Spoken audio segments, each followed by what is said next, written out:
आजकल pop culture में मां काली की एक ही तरह की छवि देखने को मिलती है, काफी गुस्से वाली और आक्रामक।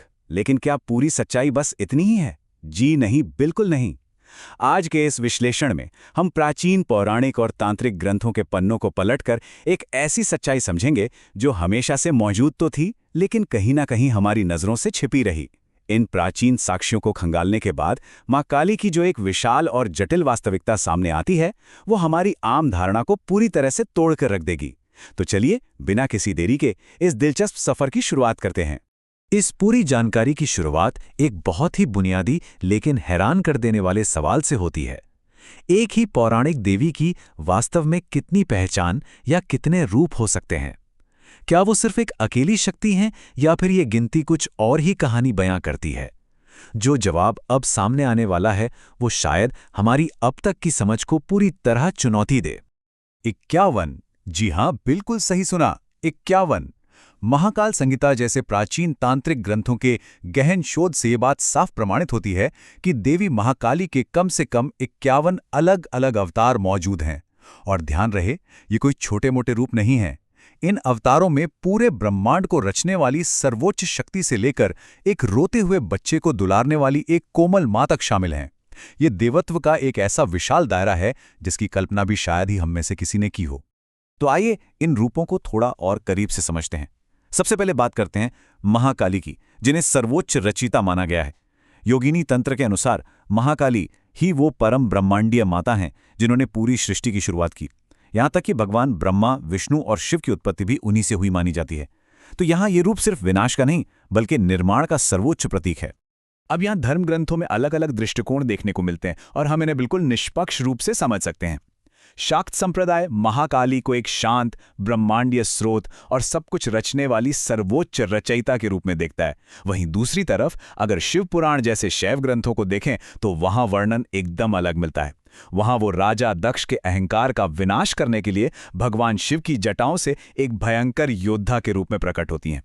दोनों ही दृष्टिकोण अपनी अपनी जगह इस असीम शक्ति की अलग अलग भूमिकाओं को दर्शाते हैं। हम अक्सर देवी की जो भयंकर छवि देखते हैं, उसके पीछे का असली अर्थ क्या है? तंत्र शास्त्र के अनुसार ये भयानक रूप वास्तव में सर्वोच्च ज्ञान का एक गहरा रूपक है। उनकी काली त्वचा उस अंधकार का प्रतीक है जिसमें एक दिन पूरी सृष्टि समा जाएगी। माथे पर चमकता चंद्रमा आत्मा की शांति दिखाता है। खुले बिखरे बाल इस बात का संकेत हैं कि वो हर तरह के सांसारिक बंधनों से मुक्त हैं। और जो बाहर निकली हुई जीभ सफेद दांतों तले दबी होती है ना, वो दरअसल सत्वगुण यानी पवित्रता के द्वारा नकारात्मक गुणों को रोकने का एक बहुत ही सटीक प्रतीक है। तो ये सिर्फ एक रूप नहीं बल्कि पूरा एक दर्शन है। आगे बढ़ते हैं हमारे अगले पड़ाव की तरफ, माया और माता। निर्माण और विनाश से थोड़ा परे हटकर ये अवतार ब्रह्मांडीय भ्रम यानी माया और असीम मातृ प्रेम का एक अद्भुत मिश्रण है। यह एक ऐसा पहलू है जो अक्सर हमारी मुख्य धारा की चर्चाओं से गायब ही रहता है। कालिका पुराण में भगवान ब्रह्मा द्वारा कहा गया एक बहुत ही सुंदर श्लोक है जो माता योग निद्रा को समर्पित है। यही वो शक्ति हैं जो माया यानी भ्रम की रचयिता हैं। कथाओं में जिक्र आता है कि जब भगवान ब्रह्मा पर मधु और कैटब नाम के राक्षसों ने हमला किया था तो माता योग निद्रा ने ही भगवान विष्णु को उनकी गहरी योगिक नींद से जगाया था ताकि इस ब्रह्मांड की रक्षा हो सके। लिंग पुराण में त्रिनेत्र काली की एक बेहद रोचक और दिल छू लेने वाली कथा आती है। दारुक नाम के एक अजय राक्षस का वध करने के लिए भगवान शिव के तीसरे नेत्र से त्रिनेत्र काली उत्पन्न हुई। राक्षस को मारने के बाद उनका क्रोध इतना प्रचंड था कि पूरी सृष्टि कांपने लगी। इस ब्रह्मांडीय शक्ति को शांत करने के लिए पता है क्या हुआ?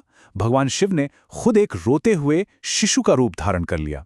जैसे ही देवी ने उस रोते हुए बच्चे को देखा, उनका सारा क्रोध तुरंत वात्सल्य में बदल गया और उन्होंने उसे अपनी गोद में उठा लिया। शक्ति और ममता का ऐसा अनूठा संगम वाकई अद्भुत है। आज भी हम कुमारी पूजा की खूबसूरत परंपरा देखते हैं, पर इसकी शुरुआत कैसे हुई? योगिनी तंत्र के अनुसार जब कोलासुर नाम के राक्षस ने देवताओं को बेघर कर दिया था, तब माता ने एक छोटी ब्राह्मण कन्या विप्र कुमारी काली का अवतार लिया।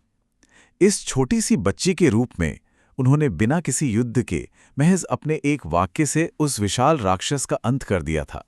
बस यही वो पौराणिक घटना थी जिसने दुनिया में छोटी कन्याओं को देवी रूप में पूजने की इस स्थायी परंपरा की नींव रखी। अब आते हैं उन रूपों पर जो सीधे युद्ध के मैदान में उतरते हैं। ये वो शक्तियां हैं जो पॉप कल्चर की उस प्रसिद्ध योद्धा वाली छवि से सबसे ज्यादा मेल खाती हैं। देवी महात्म्य की एक कथा इस रणनीतिक अवतार को बहुत शानदार तरीके से समझाती है। जब माता दुर्गा राक्षसों से युद्ध कर रही थीं, तब रक्त बीज नाम का एक असुर सामने आया। उसके खून की हर एक बूंद जो जमीन पर गिरती, उससे एक नया असुर बन रहा था। इस नामुमकिन सी दिखने वाली चुनौती को पार करने के लिए माता दुर्गा की भौहों से पौराणिक काली या चामुंडा प्रकट हुईं। उन्होंने क्या किया कि जमीन पर गिरने से पहले ही हवा में ही राक्षस का सारा खून पी लिया, जिससे उसका पुनर्जनन वहीं रुक गया। ये सिर्फ ताकत का नहीं, बल्कि एक बेहतरीन युद्ध नीति का भी प्रदर्शन था। प्राचीन धर्म ग्रंथों में दी गई बारीकियां सचमुच हैरान करती हैं। भद्रकाली और उग्रचंडा दोनों ही समान योद्धा रूप हैं। दोनों शेर की सवारी करती हैं और दोनों ने एक ही दुश्मन से लड़ाई की। लेकिन कालिका पुराण इनकी मूर्तिकला में बहुत ही सटीक अंतर बताता है। भद्रकाली की 16 भुजाएं हैं, जबकि उग्रचंडा की 18 भुजाएं हैं, और वे अपने अतिरिक्त हाथों में एक गदा और मदिरा का पात्र धारण करती हैं। यह विवरण हमें बताता है कि हर अवतार का अपना एक विशिष्ट और सटीक स्वरूप है।